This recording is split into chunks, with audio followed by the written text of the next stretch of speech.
جب آپ اس قسم کی قانون سازی کرتے ہیں، جب آئین اور قانون کو آپ مذاق بنا دیتے ہیں، جب آپ عدلیہ کو انتظامیہ کے ماتحت کر دیتے ہیں، جب آپ بالکل بے توقیر کر دیتے ہیں عدلیہ کو کہ جناب وہ کہیں پہ آپ فکر ہی نہیں کرتی، وہ انسانی حقوق کے معاملات ہو جائیں، وہ سوموٹو کا ایشو ہو جائے، ہر جگہ پہ لگتا یہ ہے کہ حکومت کی مرضی سے بینچ بنتا ہے. آئینی بینچ جو ہے اس میں جو کمیشن بناتا ہے اکثریت حکومت کی ہے، اٹارنی جنرل صاحب بھی اس میں بیٹھے ہوئے ہیں، وزیر قانون بھی اس میں بیٹھے ہوئے ہیں، پھر جو تعیناتیاں ہوتی ہیں ججز کی اس میں بھی حکومت کی منشا سے ہوتی ہیں، اس لیے ہوتی ہیں کہ جو کمیشن ہے اس میں حکومت کی اکثریت ہے. تو آپ نے ایک طرح سے عدلیہ کو تو ختم کر دیا، بے توقیر کر دیا اعلیٰ عدلیہ کو، حکومتی دوستوں نے جو قانون سازی کی، لیکن اینڈ آف دا ڈے آپ نے جمہوریت کو نقصان پہنچایا. آج حالت یہ ہے کہ چیئرمین سینٹ جو ملک کا جو ہے بڑا سینئر عہدہ ہے، صدر مملکت نہیں ہوں گے تو چیئرمین سینٹ جو ہے وہ سربراہ مملکت ہوتا ہے، اس نے ایک پروٹیکشن آرڈر جاری کیا لیکن جیلر کہتا ہے جی میں نہیں چھوڑوں گا. تو یہ حالت ہے. تو آپ نے بنیادی طور پہ اپنے پاؤں پہ کلاڑی ماری ہے. جب آپ جمہوریت کو کمزور کرتے ہیں، جب آپ جمہوریت کے جو ٹولز ہیں ان کو کمزور کرتے ہیں، اور اس میں عدلیہ کی آزادی، عدلیہ کی خود مختاری اور انڈیپینڈنس جو ہے وہ بڑا امپورٹنٹ ٹول ہے. اس کے بغیر جمہوریت کبھی بھی دنیا میں کسی جگہ پہ بھی مضبوط نہیں ہو سکتی. تو جب آپ اس کو ختم کرنے کی کوشش کرتے ہیں تو آپ آٹومیٹکلی جمہوریت کو نقصان پہنچاتے ہیں. پھر آج آپ کو اپنی اوقات بھی نظر آتی ہے کہ یہ ہے چیئرمین سینٹ کی اوقات، یہ ہے چیئرمین سینٹ کا حکم، اور یہ ہے آگے اس پہ عمل درآمد. اچھا جی، بڑی جو خبر ہے اس مہینے کی، زیادہ میڈیا اس کو ڈسکس نہیں کر رہا. 26 جنوری کو میرے آپ کے پوری قوم کے ہر جمہوریت پسند کے فیورٹ سکندر سلطان راجہ صاحب، چیف الیکشن کمشنر، جنہوں نے پاکستان کی تاریخ کے شفاف ترین انتخابات کروائے، اور جس انتخاب کے نتیجے میں، جس الیکشن کے نتیجے میں شہباز شریف جیسا پاپولر لیڈر ملک کا وزیر اعظم بنا، اور جدھر جو بنا وہ ہمارے سامنے ہے. وہ جو چیف الیکشن کمشنر صاحب ہیں وہ 26 تاریخ کو ریٹائرڈ ہو رہے ہیں، اور حکومت کہیں میرے خیال میں خواہش ہوگی اس لیے کہ جو قانون سازی تبدیل ہے اس کے مطابق تو اگر کوئی نیا چیف الیکشن کمشنر تعینات نہیں ہوگا تو موجودہ ہی کیری آن کریں گے، وہی چلتے رہیں گے. لیکن اب پاکستان تحریک انصاف نے، عمر ایوب صاحب نے اسپیکر قومی اسمبلی کو خط لکھ دیا ہے، اور سکندر سلطان راجہ کی جو الیکشن کمشنر، بطور الیکشن کمشنر جو مدت ختم ہو رہی ہے، اس کے حوالے سے انہوں نے کہا ہے کہ جناب یہ تو آپ گھر جا رہے ہیں، نئے چیف الیکشن کمشنر کی تعیناتی کا عمل شروع کیا جائے. اس میں پارلیمنٹ کا بھی کردار ہوتا ہے، حکومت کا بھی کردار ہوتا ہے، اپوزیشن سے بھی لوگوں کو لیا جاتا ہے، حکومت سے بھی لیا جاتا ہے. اب دیکھتے ہیں جناب کہ سکندر سلطان راجہ صاحب قومی مفاد میں ان کو ہی جاری رکھا جائے گا. میرے خیال میں جتنا انہوں نے قومی مفاد کو سرو کیا ہے تو یہ ملکی مفاد میں ہوگا کہ ان کو ہی جاری رکھا جائے. تو آپ دیکھتے ہیں کہ حکومت اس بارے میں کیا کہتی ہے. لیکن پاکستان تحریک انصاف تو فوراً کھڑی ہو گئی ہے. انہوں نے کہا کہ جناب اب فوراً یہ عمل شروع کریں اور سکندر سلطان راجہ صاحب جو ہیں ان کو فارغ کریں اور نئے چیف الیکشن کمشنر کو لایا جائے. نیا چیف الیکشن کمشنر بھی آ جائے گا، نیا چیئرمین نیب بھی آ جاتا ہے، نیا یہ بھی آ جاتا ہے، نیا وہ چیف بھی آ جاتا ہے، یہ بھی ہو جاتا ہے، وہ بھی آ جاتا ہے. بہت ساری محکموں میں تعیناتیاں ہو جاتی ہیں. لیکن جب تک ملک میں آئین اور قانون کے اوپر عملداری نہیں ہوگی تو یہ شخصیات آتی جاتی رہیں گی اور مسائل ایسے ہی رہیں گے. پر اینی وے جناب آپ دیکھتے ہیں کہ سکندر سلطان راجہ صاحب کو کب حکومت تبدیل کرتی ہے. ویسے تو ان کے عہدے کی میعاد 26 تاریخ کو، 26 جنوری کو پوری ہو رہی ہے. اچھا جی، یہ جو اگلی سٹوری ہے یہ سامنے آپ دیکھ سکتے ہیں. علی موسیٰ گیلانی صاحب نے افسا کومل صاحبہ کے پروگرام میں گفتگو کرتے ہوئے کہا ہے کہ یوسف رضا گیلانی صاحب ایک اردلی کی غلطی کی وجہ سے ہار ساتھ لے گئے تھے، لیکن پی ٹی آئی کے سوشل میڈیا نے اتنی تنقید کی، اتنا شور مچایا، آج تک وہ ہمیں ہار چور کہتے ہیں. وہ 1 لاکھ روپے کا ہار تھا اور وہ یوسف رضا گیلانی صاحب غلطی سے لے گئے تھے. اور غلطی کس کی تھی؟ اردلی کی، وزیر اعظم ہاؤس کے اردلی کی. اب تو خان صاحب یہ بھی کہتے ہیں کہ جو وزیر اعظم ہے وہی اردلی ہے، اور بہت سارے لوگ کہتے ہیں ایسا مناسب نہیں ہے، وزیر اعظم کو اردلی نہیں کہنا چاہیے خان صاحب کو. لیکن خان صاحب نے ان کو اردلی کہہ دیا، تو جس کے اوپر کچھ لوگوں نے کہا کہ کیوں آپ ان کو اردلی کہتے ہیں، وہ تو وزیر اعظم ہے. تو انہوں نے کہا نہیں جی وہ اردلی ہیں. تو وہ اس طرح کی بحث چل رہی ہوتی ہے، سوشل میڈیا پہ بھی لوگ بات کر رہے تھے. پر اینی وے یہ جو وزیر اعظم ہاؤس کا اردلی تھا اس کی غلطی سے جناب وہ ہار ساتھ چلا گیا تھا. اور پھر وہ بعد میں جب سارا کیس غالباً کوئی شروع ہوا، کوئی مسئلہ بنا، تو پھر وہ ہار واپس ہوا، اور پتہ نہیں کتنے عرصے میں ہوا.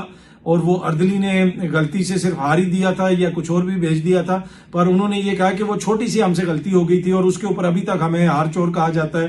تو عمران خان صاحب کا یہ جو القادر ٹرسٹ کیس کا مسئلہ ہے، تو اس میں ان سے کیوں نہ سوال پوچھا جائے، کیوں نہ ان سے پوچھا جائے کہ جناب یہ پیسہ کس طرح آیا۔ اور اس میں مزے کی بات یہ ہے کہ پیسہ تو ملک ریاض صاحب کے خاندان نے واپس منگوایا، ملک ریاض صاحب نے منگوایا، لیکن میڈیا بھی جب بات کرتا ہے تو ملک ریاض صاحب کے اوپر زیادہ توجہ نہیں ہوتی، اور وہ جناب یہ تو وہ القادر ٹرسٹ اور یہ اور وہ، لیکن یہ نہیں بتاتے کہ وہ بزنس ٹائکون کہتے رہتے ہیں کہ وہ ملک ریاض صاحب کا ذکر ہوتا ہے کہ جی انہوں نے وہاں پہ ایک گھر خریدا، پھر ایک گھر بیچا، اور وہ جو گھر انہوں نے خریدا تھا لندن میں، وہ بھی انہوں نے حسن نواز صاحب سے خریدا، نواز شریف صاحب کے بیٹے سے۔ اب آپ اس میں دیکھیں کہ وہاں پہ تو اردلی نے غلطی سے ہار ساتھ بیچ دیا تھا، تو یورپ میں کون سا اردلی بیٹھا ہوا تھا جس نے یہ گھر بکوایا تھا؟ یورپ کی کتنی آبادی ہے، کروڑوں لوگ ہیں، کتنے ممالک ہیں، 27 ملک تو صرف یورپی یونین میں ہیں، لیکن پورے یورپ کے اندر نواز شریف صاحب کے صاحبزادے کو گھر بیچنے کے لیے ایک گاہک ملا، اور وہ ہے ملک ریاض۔ مطلب اس سے آپ اندازہ لگا لیں کہ جناب کتنی صاف شفاف ڈیل ہوئی ہے، کوئی مسئلہ ہی نہیں اس کے اندر۔ تو ان کا تو کوئی ذکر ہی نہیں کرتا، وہ کہتے ہیں جی ملک صاحب نے گھر خریدا، ملک صاحب نے بیچا، تو کیا وہ گھر اسی قیمت کے اوپر بیچا انہوں نے، نواز شریف صاحب کے صاحبزادے نے، جو مارکیٹ ریٹ پہ تھا، یا ملک صاحب نے اس لیے خریدا کہ انہوں نے مارکیٹ ریٹ سے زیادہ پیسے پہ خرید لیا؟ کیا یہ چیز کسی جگہ پہ تحقیقات ہوئی ہیں پاکستان کے اندر یا نہیں ہوئی ہیں؟ یا پھر ہو سکتا ہے کہ ان کو پسند آ گیا ہو، ان کی کوئی ہو ایک لگاؤ ہو کہ جی میاں صاحب کا گھر ہے، ان کے صاحبزادے کا گھر ہے، تو میں بھی ان سے خرید لیتا ہوں۔ پر اینی وے کتنا زبردست کوئنسیڈنس ہے کہ نواز شریف صاحب کے صاحبزادے نے لندن میں گھر بیچا اور ان کو ملک ریاض گاہک ملا، اور کرپٹ عمران خان ہے، کیونکہ وہ القادر یونیورسٹی بنی ہے، وہ سوابا کے پاس، وہ کھائی میں نیچے، جس کو اس زبان میں ادھر کسی کہتے ہیں، ادھر نیچے جو ہے بندہ جا نہیں سکتا، اور مجھے پتا ہے کہ ادھر کتنے کی زمین ہوتی ہے اور کتنی وہ قیمتی زمین ہے، اور اس میں سے کتنے وہ نکلیں گے، زیورات نکلیں گے، ہیرے نکلیں گے۔ پر اینی وے جناب علی موسیٰ گیلانی صاحب نے یہ چیز کلیئر کی ہے کہ وہ اردلی کی غلطی تھی جو ہاتھ ساتھ چلا گیا تھا۔ اب یہ جو میں نے کہا زمین سے کیا سونا نکلے گا، ہیرے نکلیں گے، اب خبر یہ آ رہی ہے کہ جی اٹک کے پاس کہیں پہ یہ بتایا جا رہا ہے کہ شاید کوئی سونے کے ڈپازٹس یا سونے کے ریزروز کہے جا رہے ہیں، اس طرح کی خبر آ رہی ہے، ابھی زیادہ تفصیلات تو سامنے نہیں ہے کہ شاید وہاں سے کوئی سونا نکلے۔ تو اب دیکھتے ہیں جناب کو وہاں سے کون سا سونا نکلتا ہے اٹک سے، تو اچھی بات ہے، ہم تو امید کرتے ہیں یار کوئی ایسی چیز نکلے پاکستان میں، کوئی ایسی معدنیات نکلیں۔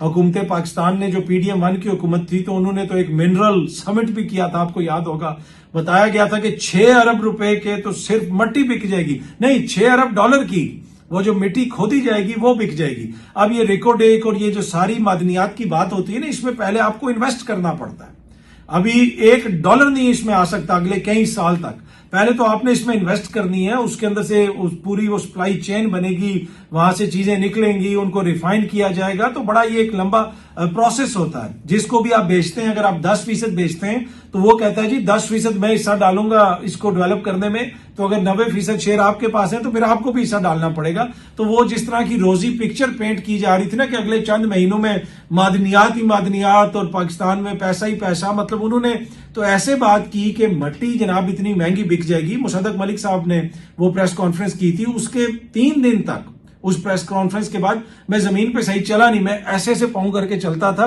مجھے ڈر تھا یہ نہ ہو کہ نیچے قیمتی دھات ہو یا معدنیات ہو وہ خراب ہو جائیں۔ تو اس حد تک انہوں نے ہماری ذہن سازی کر دی تھی، تو ہم تو انتظار کر رہے تھے کہ جناب بس ڈالر ابھی ایسے آنا شروع ہوں گے، جو ہے نا جس طرح ہی ایسے ویلے ہوتی ہیں اس طرح جناب ڈالر آئیں گے۔ پر ہم امید کرتے ہیں جناب جلدی آئیں، ضرور آئیں، لیکن یہ چیزیں اتنی آسان نہیں ہوتی۔ اب تک جتنے بھی ڈالر آئے یہاں پہ وہ آپ کے بھی سامنے ہیں اور میرے بھی سامنے ہیں۔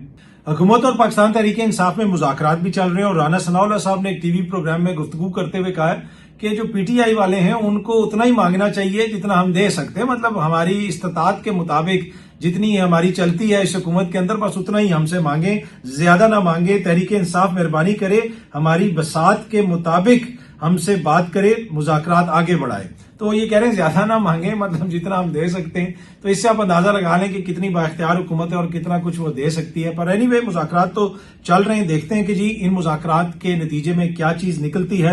ایک اور جو امپورٹنٹ خبر ہے وہ فوجی عدالتوں کے حوالے سے کیس جو چل رہا ہے سپریم کورٹ آف پاکستان میں. آج پھر معزز عدالت نے وہاں پہ بڑے امپورٹنٹ ریمارکس دیے.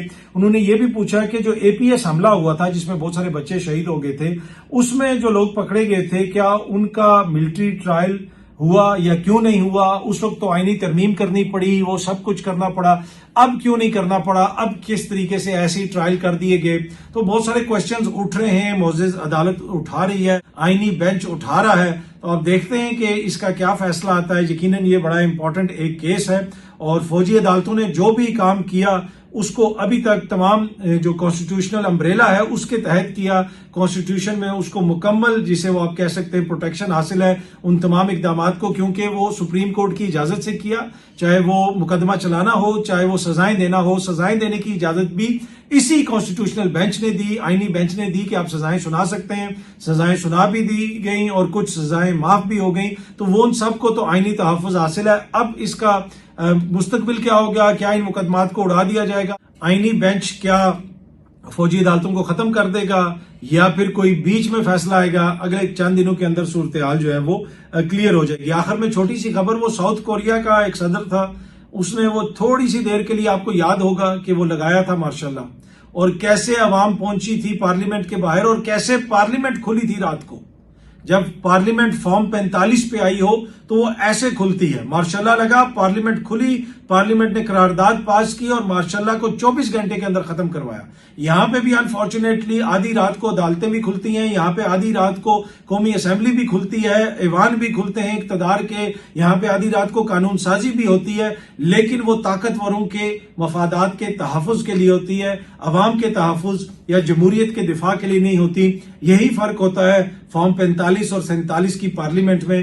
جنوبی کوریا کی فارم 45 کی پارلیمنٹ نے جناب وہ مارشاءاللہ بھی 24 گھنٹے میں ختم کروایا, اور پھر جس شخص نے وہ مارشاءاللہ لگایا تھا اس صدر نے, اس کو بھی اب گرفتار کر لیا گیا ہے. بہت جلدی آپ سب دوستوں سے دوبارہ ملاقات ہوگی. Thank you very much.